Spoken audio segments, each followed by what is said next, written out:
Assalamualaikum warahmatullahi wabarakatuh. Hai semuanya, balik lagi sama Ima. Seperti video-video teori akuntansi aku sebelumnya, hari ini kita bahas tentang teori akuntansi lagi. Teori akuntansi yang akan kita bahas hari ini yaitu pecking order theory.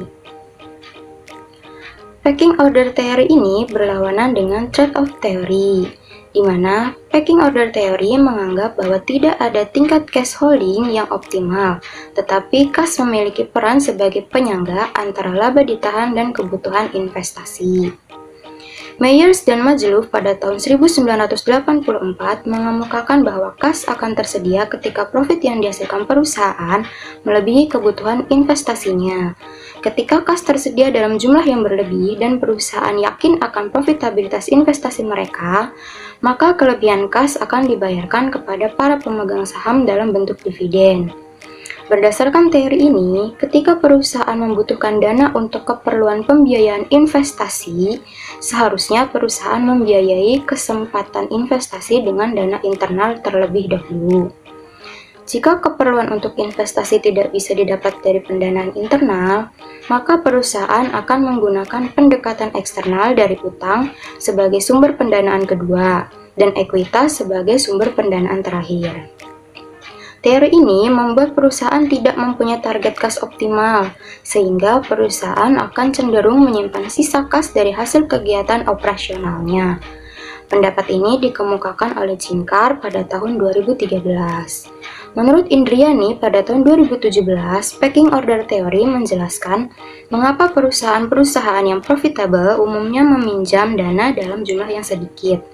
Hal tersebut bukan disebabkan karena mempunyai target depresio yang rendah, tetapi karena memerlukan pendanaan dari luar yang sedikit.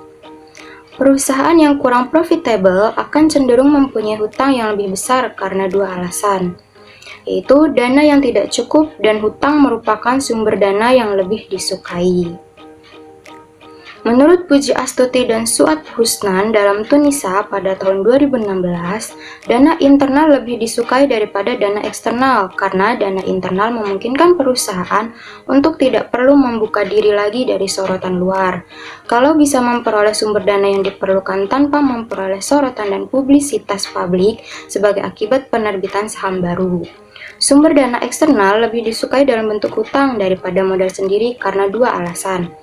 Alasan pertama adalah pertimbangan biaya emisi.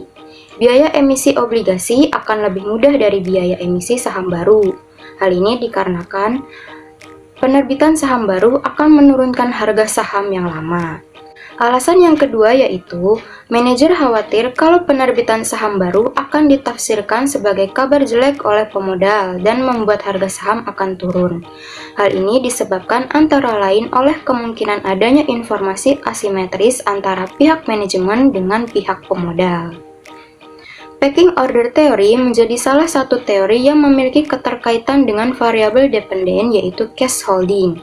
Karena pecking order theory menjelaskan faktor penentu dalam menahan kas yang berkesimpulan bahwa tidak ada tingkat kas yang optimal, melainkan kas berperan sebagai penyangga laba ditahan dan untuk kebutuhan investasi, seperti yang dikemukakan oleh Meyers dan Majluf, bahwa perusahaan yang memiliki kelebihan kas dan yakin akan profit dari investasi mereka akan membagikan kas tersebut pada pemegang saham dalam bentuk dividen.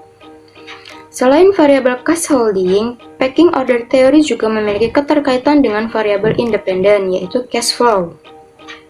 Perusahaan yang memiliki tingkat cash flow yang tinggi memiliki kas dalam jumlah yang besar.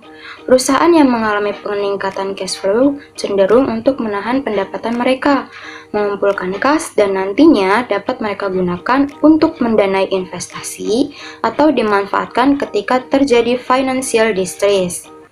Variabel independent capital expenditure juga memiliki keterkaitan dengan pecking order theory. Menurut pecking order theory, ada hubungan negatif antara capital expenditure dan kepemilikan cash. Karena capital expenditure dianggap sebagai arus kas keluar. Karena perusahaan yang memiliki capital expenditure berkaitan dengan dana yang dikeluarkan untuk memperoleh aset tetap. Jika sebuah perusahaan berinvestasi dalam aset tetap, hal ini mengurangi posisi kasnya. Perusahaan dengan capital expenditure yang semakin rendah, maka kapasitas hutang perusahaannya juga akan menjadi semakin rendah. sehingga perusahaan akan memiliki jumlah uang tunai yang lebih besar. Nah, itu tadi penjelasan mengenai packing order theory dalam teori akuntansi. Untuk video hari ini sampai di sini terlebih dahulu dan sampai ketemu di next video. Terima kasih.